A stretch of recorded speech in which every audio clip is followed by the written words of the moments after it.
All of us have watched movies in cinemas many times and have been amazed by the magic that happens on the big screen. But why?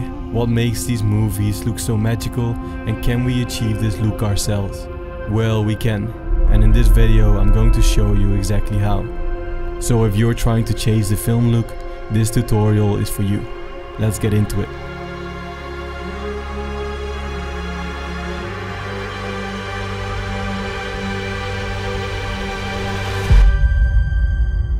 Color in film is about more than just aesthetics. The use of color can evoke a mood or set the tone for an overall film or scene. And there are three main basic components of color. These include hue, saturation and brightness. Hue is the color itself, the combination or degree to which a color is of the primary colors red, blue and yellow. Secondary colors include green, orange and purple, which are created by mixing of the primary colors. Understanding how you can manipulate colors to create a mood or evoke emotion will determine how your audience reacts to your work. To color grade professionally or in a filmic look is to make your vision a reality and elevate your work to higher levels. So in this tutorial we will dive into Davinci Resolve and I will show you exactly how you can get a filmic look on your images. Let's get into it.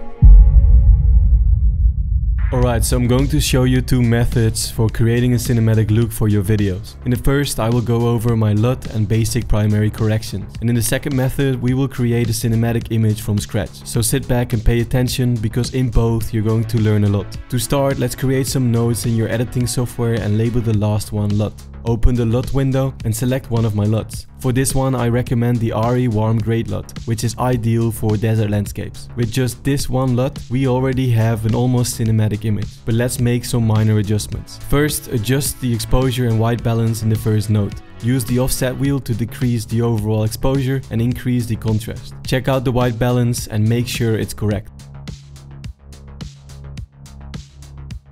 Next, add grain to the image, using the Film Grain plugin in the effects panel. Let's zoom in a bit to see the changes. Use a 35mm grain and increase the grain size slightly. Finally, we're going to add a touch of vignetting. Go to the power windows, select the circular mask and add it to the image. Modify the mask to affect only the edges, invert it and even out the edges.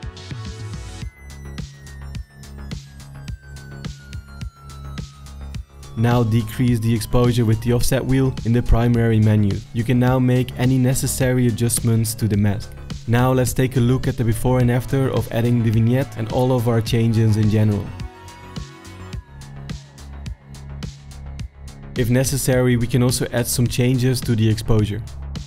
So with these steps and my LUTs, you can give your video a cinematic look in just a few minutes. But if you want to know how I grade from scratch, then stick around. So now in the second method, I will show you how to create a cinematic image from scratch. Start by converting our Blackmagic camera material to Rec. 709 color space. To do so, find the OFX plugin Colospace Transform in the effects window and drag it to the node. In the dialog box that appears in the input color space item, select Blackmagic Design Pocket 4K Film Generation 4, as we were shooting with a Blackmagic camera. In the input gamma menu, we select Blackmagic Design Film Generation 5, again because we shoot with the Blackmagic camera in Generation 5. Set the output color space and output gamma to Rec. 709.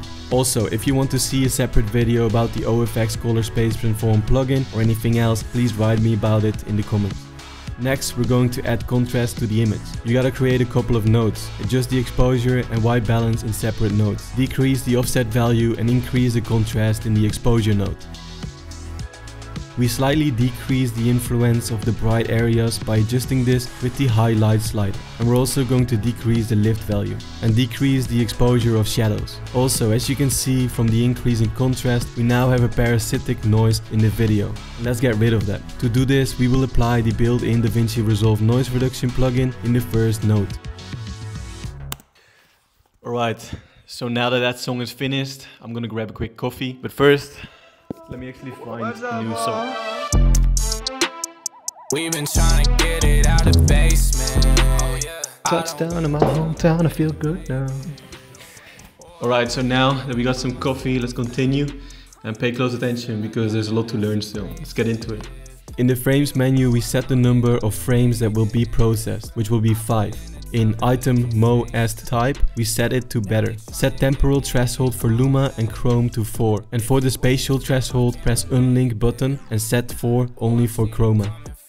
Let's look at the before and after applying the noise reduction. That looks great and we got rid of the noise, so we can now move on. Next, we fix the white balance. Go to the white balance node and switch our scopes to vector scopes. Let's now go to the primaries menu and move our offset wheel so as to add a little blue tint. Let's make a little emphasis on our frame. To do this, let's create another node and call it aka local exposure. And with the curve window tool, let's select the area around the eyes by making a slight softening in the softness menu.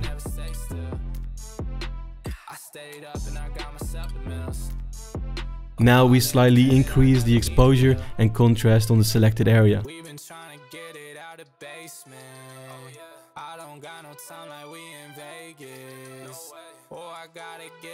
If necessary, we can track the selected area in the tracker window menu.